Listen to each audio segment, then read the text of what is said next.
আসসালামু আলাইকুম। আজকে সারাদিনে বেশ কিছু বিষয় আমাদের নজরে এসেছে যে গণমাধ্যমের কর্মীদের পেশাদারি কাজে বাধা প্রদান এবং রাস্তার মধ্যে আমরা যে মোবাইল চেক করার মতো প্রাইভেসি লঙ্ঘন এবং ট্রাফিক কন্ট্রোল নিয়ে বেশ কিছু অভিযোগ আমাদের মধ্যে এসেছে।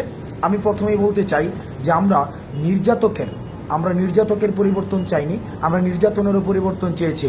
আমরা যেই আমাদের মধ্যে এতদিন আমাদের দেশে যে বিদ্যমান যে সমস্যাগুলো ছিল, এই সমস্যাগুলো যারা সৃষ্টি করত, আমরা তাদের পরিবর্তন শুধুই চাইনি, বরং সমস্যাগুলোর পরিবর্তন চেয়েছি।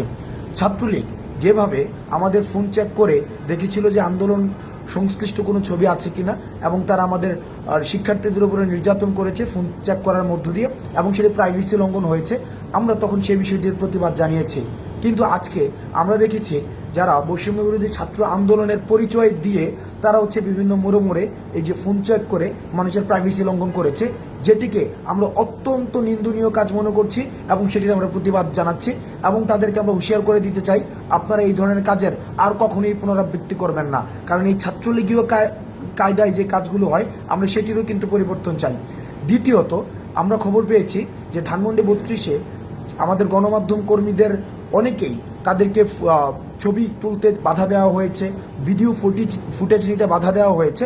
আমরা বিশ্বাস করি গণমাধ্যমের অবাধ স্বাধীনতা থাকা প্রয়োজন, এবং যারা মত প্রকাশ করতে চায় এবং যারা দ্বিমত প্রকাশ করতে চায়, উভয়ের স্বাধীনতা নিশ্চিত করা প্রয়োজন।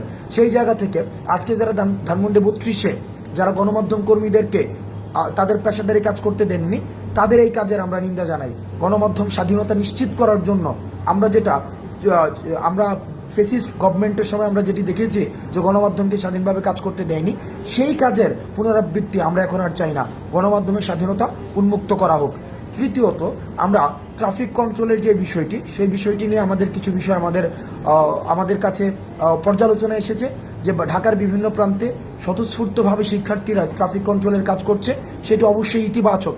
কিন্তু 2 কিলোমিটার একটা রাস্তায় যদি 5 থেকে 6 বার সেখানে ট্রাফিক চেক করা হয়, সেটি মানুষের বিরক্তির পর্যায়ে পড়ে।